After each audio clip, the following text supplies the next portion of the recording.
Everyone, welcome back to my channel Puja's lifestyle. I hope তোমরা সবাই খুব ভালো আছো, আমিও খুব ভালো আছি। তো আজকে হচ্ছে জামাই ষষ্ঠী। তো সকলকে জানাই শুভ জামাই ষষ্ঠীর অনেক শুভেচ্ছা, অনেক অভিনন্দন। আজকের দিনটা সবাই কেমনভাবে কাটাচ্ছে অবশ্যই জানিও। আমাদের বাড়িতে তো কালকে থেকে ষষ্ঠী মানে প্রস্তুতি সব চালু হয়েই গেছিলো, তোমরা আশা করি ভিডিওতে দেখেছো। তো যাই হোক, আজকে ব্লগটা আমি এখন থেকে শুরু করছি। আজকে সারাদিন কী করছি ষষ্ঠী স্পেশাল ব্লগ তোমরা দেখতেই পাবে। আর কি হচ্ছে, কি খাওয়া দাওয়া হচ্ছে, জামাই ষষ্ঠী মানে পেট পুজো, সবটাই তোমরা এই ব্লগে দেখতে পাবে। তো চলো, সকাল সকাল স্নান হয়ে গেছে আমার, এখন জামাইদেরকে সেবা দেওয়ার মানে কি বলবো, আপ্যায়ন করার অপেক্ষা। তো চলো, রান্নাবান্নাও শুরু হয়ে গেছে। তো আপাতত তোমাদেরকে রান্নাবান্নার দিকটা একটু দেখাই, তারপরে আরও কি হচ্ছে সবটাই দেখাবো। তো চলো, ব্লগটার সাথে থাকো, ব্লগটা দেখতে থাকো। ইন্ট্রো দিয়ে আসতে না আসতেই দেখি মামা কিন্তু বাজার থেকে চলে এসেছে আর নিয়ে এসেছিল মাটন, কাতলা মাছ, চিংড়ি মাছ। আর ওখানে কিন্তু আমার মামি, মাসি আর মা মিলে কিন্তু রান্নার তোড়জোড় অনেক আগেই শুরু করে দিয়েছিল। যেহেতু আজকে অনেক রকমের রান্না হবে, তাই কিন্তু অনেক সকাল থেকেই রান্না বসে গিয়েছিল। আর আমাকে দায়িত্ব দিয়েছিল জামাই ষষ্ঠীর সকালের যে নিয়ম বা আচারটা হয় আর যে আশীর্বাদ পর্বটা থাকে সেটার থালি ডেকোরেশনের দায়িত্বটা কিন্তু আমাকে দিয়েছিল। তো দেখো, আমি মিষ্টি, দই, চিড়ে যেগুলো খেতে হয় সকালে, তো সেইগুলোই কিন্তু একে একে এসে আমি সবার প্লেটটা সাজিয়ে নিচ্ছিলাম। আর আজকে ষষ্ঠীতে কিন্তু আমার মেসো আর হচ্ছে তোমাদের দাদা ভাই আর আমার বাবা তিনজনকেই কিন্তু জামাই ষষ্ঠীর যে নিয়মটা হয় সেটা করা হবে। আর এদিকে তোমার দাদাভাইকে ব্রেকফাস্টটা দিয়ে দিয়েছিলাম, ও আজকে ঘুম থেকে উঠতে উঠতে অনেকটাই দেরি করে ফেলেছিল। তো যাই হোক, তো চিড়েটার সাথে এটা খেতে পারবে না, তাই এইটা ব্রেকফাস্টটা দিলাম। এদিকে চলো তোমাদের সাথে শেয়ার করি আগের দিনে কেনা কুর্তিগুলো। এর মধ্যে থেকে দুটো কুর্তি হলো আমার দুই মামি আর একটা মাসির জন্য, আর মায়ের জন্য তো নিয়ে এসেছিলাম শাড়ি। যাই হোক, মামি আজকে নেই, তাই তোমরা ব্লগে দেখতে পাচ্ছ না। তাহলে চলো, আমি রেডি হইনি, তারপর আবার ব্লগে ফিরছি। তো দেখো, আমি একটু রেডি হয়েছি, ভাবছিলাম হবো না, তবে ভাবলাম চলো একটু রেডি হই। প্রতি বছর ষষ্ঠীতে সেরকমভাবে সাজা হয় না, তো আজকে একটু ইচ্ছা হলো তাই একটু রেডি হয়েছি। তো চলো, কেমন লাগছে একটু বলো তোমরা। তো এখন যাবো, রিচুয়ালস যেটা হয় আর কি সেটা হবে। তো চলো এই ঘরে গিয়ে রেডি তো হয়ে গেলাম, এবার কিন্তু জামাইদের আপ্যায়ন করার পালা। তো দেখো, এখন কিন্তু এই ঘরে এসে সবার সামনে সবার থালাগুলো সাজিয়ে দিচ্ছিলাম। আর ওদিকে আমার মামি মানে বড় মামি কিন্তু যে নিয়ম কানুন হয় আর কি সেইগুলো ওখানে সব কিছু রেডি করছিল। জানি না সবার মধ্যেই নিয়মটা আছে কি না। হলুদ সুতোর বাঁধার একটা নিয়ম থাকে, আর পাখা দিয়ে হাওয়া করতে হয়। তো সেই নিয়মটাই কিন্তু এখন করা হবে, তার জন্য ওখানে আমার মামি মানে বড় মামি রেডি করছিল। আর এদিকে দেখো, আমরা ফুল ফ্যামিলি মিলে রেডি। মাম্মামও কিন্তু নিউ ড্রেস পরে নিয়েছিল, আর তোমার দাদাভাইকে কিন্তু এই গেঞ্জিটা দাদু দিয়েছিল। তো আর মেশোকেও দিয়েছিল। তো দুই জামাই কিন্তু নতুন ড্রেস পরে একেবারে রেডি। এবার কিন্তু জামাই ষষ্ঠীর আচার আচরণটা শুরু হবে। যাই হোক, দেখো সবাই মিলে এখন বসে পড়ছে। আর জামাই ষষ্ঠী মানেই কিন্তু খাওয়া দাওয়া, পুরি ভোজ আর কি যাকে বলে, পেট পুজো।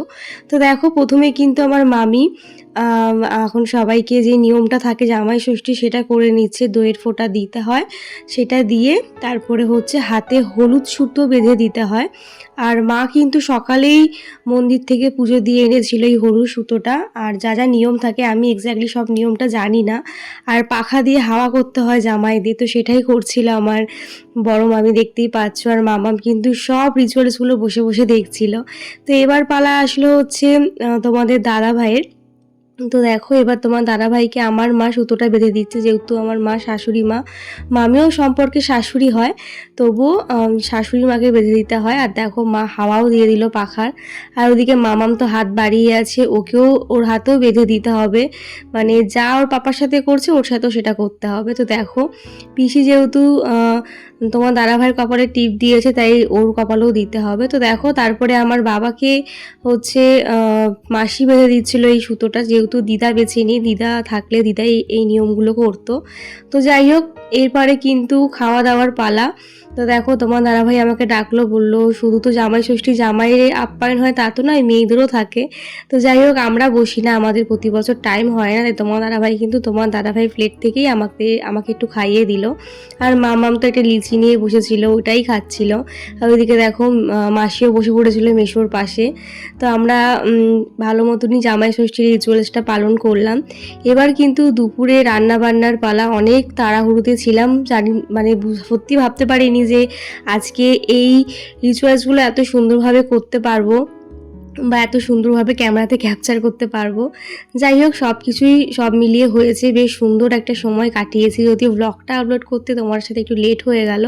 তারপরে দেখো একটু ফ্যামিলি পিকচার তুলে নিচ্ছিলাম, সবাই মিলে শাশুড়ি জামাইয়ের মিলে সবাই মিলে একটু ফটো ক্লিক করে নিলাম। তারপরে একেবারে চলে আসলাম রান্না বান্নার দিকে। দেখো মাছের মাথা দিয়ে ডালটা হয়ে গেছিলো, আর এখন করা হচ্ছে দই কাতলা, আর হচ্ছে মাটনটা বাকি আছে, ওইদিকে চাটনিটাও মনে হয় হয়ে গেছে। তো খুব তাড়াহুড়োতে কিন্তু রান্নাগুলো করা হচ্ছিলো, যেহেতু এতগুলো পদ কোনটা কখন করা হবে আর রান্নাটা টাইম মতন হবে কিনা সবাই টেনশানে ছিল, কারণ যাই হোক জামাইদের তো টাইমে খেতে দিতেই হবে, অতই হোক জামাই ষষ্ঠী বলে কথা। আর এখানে মাটনটা ম্যারিনেট করতে রেখে দিয়েছিল। তারপরে দেখো অনেকটা টাইম পেরিয়ে গেছে, আবার চলে আসলাম রান্না বান্নার দিকে। এখানে দেখো আজকে আমাদের হান্ডি মটন হচ্ছিল, তাই হাঁড়ির মধ্যে মাটনটা কষাতে দিয়েছিল। যাই হোক কীভাবে করে আমি ঠিক জানি না, এটা মাসি করছিল। তারপরে কিন্তু অনেকটা টাইম কেটে যাওয়ার পরে একেবারে আমি লাঞ্চ থালিটা সাজিয়ে আনলাম। আর আজকে জামাই ষষ্ঠী স্পেশাল লাঞ্চ থালিটা কিন্তু আমি ডেকোরেশন করেছিলাম। তোমরা অনেকবারই দেখেছো হয়তো আমার ব্লগে, আমি এই রাইসটা এরকম ফিস কাটিং করে দিই, তো সেরকমটাই আজকে জামাই ষষ্ঠী স্পেশাল থালিটা আমি সাজিয়ে দিলাম আর কি। তো দেখো মেনুতে ছিল 5 রকম ভাজা, মাছের মাথা দিয়ে ডাল, একটা চচ্চড়ি, দই কাতলা, আর ছিল হচ্ছে মাটন। তার সাথে ছিল হচ্ছে রায়তা, চাটনি, আর পাঁপড়টা ভাজতে একটু ভুলে গেছিলো, যাই হোক ওটা ম্যানেজ করে নিয়েছে জামাইরা। তো এই ছিল আজকে জামাই ষষ্ঠী স্পেশাল লাঞ্চ থালি। আর থালিটা সাজানো কেমন হয়েছে তোমরা কিন্তু অবশ্যই জানিও। আর দেখো দুই জামাই মিলে কিন্তু এখন লাঞ্চ করতে বসে পড়েছিল। অনেকটা বেলা হয়ে গেছিলো, এত কিছু রান্না করতে করতে সব রিচুয়ালস মেটাতে অনেকটা লেট হয়ে গেছে, তার জন্য রান্নাটাও লেট হয়ে গেল। যাই হোক কী আর করা যাবে, একটা দিন তো জামাইদের একটু ম্যানেজ করতেই হতো। তারপরে দেখো জামাইদের সাথে কিন্তু আমরাও বসে পড়েছিলাম, কারণ অনেকটা বেলা হয়ে গেছিলো, আমাদেরও খিদে পেয়ে গেছিলো। তাই কিন্তু তোমার দাদাভাইদের সাথে আমরাও লাঞ্চটা সেরে ফেললাম। আর প্রতিটা রান্না দারুণ হয়েছিল, প্রতিটা রান্নাই কিন্তু মাসি আর আমার মামি মিলে করেছিল। আর এদিকে দেখো খাবার শেষে কিন্তু আমরা একটা আমুলের বাটারস্কচ আইসক্রিম অর্ডার দেওয়া হয়েছিল, সেটা কিন্তু এখন শেষ পাতে আইসক্রিম না হলে ঠিক জমে না, তাই সবাই মিলে দেখো ঘরে সবাই মিলে সেটাই খাচ্ছিলাম। আর তোমার দাদাভাইকে বললাম ওঠো দেখো আইসক্রিম এসেছে, তো তোমার দাদাভাইকেও দিয়ে দিলাম। তারপরে কিন্তু আমি আর তোমার দাদাভাই মিলে আইসক্রিমটা এনজয় করলাম, খেতে জাস্ট দারুণ ছিল। যাই হোক চলো এখন একটা লম্বা ঘুম দেবো, তারপর দেখা যাক বিকালে কোথায় যাওয়া যায়। যদি কোথাও যাই তোমাদের সাথে অবশ্যই শেয়ার করব। তো চলো পরে আবার দেখা হচ্ছে। এরপর আর ব্লগে ফেরা হয়নি, এখন হচ্ছে সন্ধেবেলা, তো আমরা একদম সবাই মিলে একটু ঘুরতে বেড়াচ্ছি, তাই একটু রেডি হয়েছি। তো চলো কোথায় যাচ্ছি, সামনাসামনি যাবো, কারণ আকাশের ওয়েদার সেরকম একটা ভালো নয়, তাই কাছাকাছি যাব। তো চলো কোথায় যাচ্ছি তোমাদেরকেও নিয়ে যাই। জামাই ষষ্ঠীতে বাড়ি বসে তো কাটানো যায় না, তাই একটু ঘুরে বেরিয়ে কাটাবো। তো চলো বাইরে বেরিয়েও দেখো। পর কিন্তু আমরা টোটো ধরে বেরিয়ে পড়লাম, আর আজকে যাচ্ছিলাম একটু শ্রীরামপুর মার্কেটে। যাওয়ার ইচ্ছে ছিল অন্য একটা জায়গায়, তবে টাইমটা যেহেতু শর্ট হয়ে গেছে, খাওয়া দাওয়া করতে অনেকটাই টাইম লেগে গেছিলো আমাদের। তারপরে একটু রেস্ট নিতে নিতে অনেকটা বেলা হয়ে গেল, প্রায় সন্ধেই হয়ে গেছিলো। তো বাচ্চা কাচ্চা নিয়ে বেশি দূরে আর যাওয়া সম্ভব হয়নি, তাই কিন্তু কাছাকাছি বাড়ি বসে না থেকে কিন্তু শ্রীরামপুরের জন্য বেরিয়ে পড়লাম। আর কালকেই আমি বাড়ি চলে যাচ্ছি, তাই শ্রীরামপুর মার্কেটটা আবার কবে দেখতে পাবো না পাবো, তাই কিন্তু আজকের দিনটা ঘরে বসে না কাটিয়ে একেবারে সবাই মিলে বেরিয়ে পড়লাম শ্রীরামপুর মার্কেটে ঘুরতে যাব বলে। আর ওদিকে মাসির কিছু কেনাকাটার ছিল, তাই জন্য মাসি বললো এক কাজে দু কাজ হয়ে যাবে। তো যাই হোক চলে আসলাম হচ্ছে বাটাতে, আর মাসি বলল যে ও মেয়ের জন্য একটা জুতো কিনবে, তার জন্যই বাটাতে আসা। তো এখানে এসে আমি একটু ভিডিও ক্লিক করে নিলাম। তো এটা ছিল আজকে আমার ফুল ওভার লুক, কেমন লাগছে অবশ্যই জানিও। আর ওদিকে মাম্মাম কিন্তু সারা মানে মলে আসলে এটাই করে, সারাক্ষণই আমাদের ছেড়ে এদিক ওদিক ঘুরে বেড়ায়, তো সেটা এখানেও করছিল। তারপরে দেখো তোমার দাদা ভাই চলে এসেছিলো। অ্যাকচুয়ালি ওরা পরের টোটো এসেছিলো। আমরা প্রথমে আগে ঢুকে গেছিলাম বাটাতে, তারপরে ওরা ঢুকেছিল। তারপরে কিন্তু আমরা মিট আপ করে নিলাম। এবার কিন্তু চলে যাচ্ছি কিছু খাওয়ার জন্য, যেহেতু আজকে লাঞ্চটা হেভি হয়ে গেছিলো, তাই কিন্তু কারোর খাবার কোনো ইচ্ছে ছিল না। অনেকবারই তোমার দাদাভাই বললো যে চলো কিছু স্ন্যাক্স খাই, কিন্তু কি সবাই না করলো যেহেতু রিচ খাবার হয়ে গেছিলো। তাই কিন্তু আমরা চলে আসলাম হচ্ছে বাঞ্ছারামে। এখানে কুলফি আইসক্রিমটা খুব ভালো করে, সেটাই কিন্তু অর্ডার দিয়ে দিলাম। আর এই প্রচণ্ড গরমে আইসক্রিম ছাড়া খেতে কিছুই ইচ্ছা করছিল না। আর সবাই বললো যে আইসক্রিম খাবে, তার জন্য কিন্তু আমরা বাঞ্ছারামে চলে আসলাম। আর এখানে যে কুলফি আইসক্রিমটা সেটা কিন্তু খুব সুন্দর বানায়। তবে আমাদের শ্রীরামপুরে কুলফিটা ভীষণ ফেমাস, আর যেখানে ফেমাস সেখানে প্রচণ্ড ভিড় ছিল, তাই সেখানে বাচ্চা কাচ্চা নিয়ে আর দাঁড়ানোর সাহস পেলাম না, তার জন্য কিন্তু বাঞ্ছারামে আসা। আর দেখতে পাচ্ছ আমার মামামের দুষ্টুমিটা কীরকমভাবে দুষ্টুমি করছে। আর দেখো শরীরটা কতটা খারাপ হয়ে গেছে কদিন ধরে, এত ভুগেছে যে কী বলবো, এখনও ভুগে যাচ্ছে। জানি না কবে প্রবলেম সলভ হবে। যাই হোক, দেখো এখানে কিন্তু বসে থেকে থেকে আমরা অনেকটাই বোর হচ্ছিলাম, তাই কিছু রিলস বানালাম, তারপরে ফটো ক্লিক করলাম। তারপরে কিন্তু আমাদের অর্ডারটা দিয়ে দিয়েছিল। তো দেখো এই আইসক্রিমটা সাথে দিয়েছিল হচ্ছে এইগুলোকে কি বলে আমার ঠিক আমি বলতে পারছি না, আমি ঠিক জানি না। যদি কেউ জেনে থাকো অবশ্যই জানিও। কুলফির ওপরে এইগুলো ফালুদা ফালুদা টাইপের কিছু একটা দেয়, তো সেটাই দেখো দিয়ে কুলফিগুলো খেতে বেশ ভালো লাগে। তো সেটাই কিন্তু সবাই মিলে অর্ডার দিলাম। তবে তোমার দাদাভাইয়ের ভালো লাগেনি, ও পছন্দ করছিল না। তো আমরা খেলাম, আমাদেরও মোটামুটি লেগেছে, খুব যে ভালো লেগেছে তা নয়। তো যাই হোক চলে যাবে। তো তারপরেও কিন্তু আমরা অনেক কিছু ভাবলাম খাবো, কিন্তু সবাই না করছে, কারণ সবাই আজকে হেভি লাঞ্চ করেছিল বলে কারোর খিদে পাচ্ছিল না।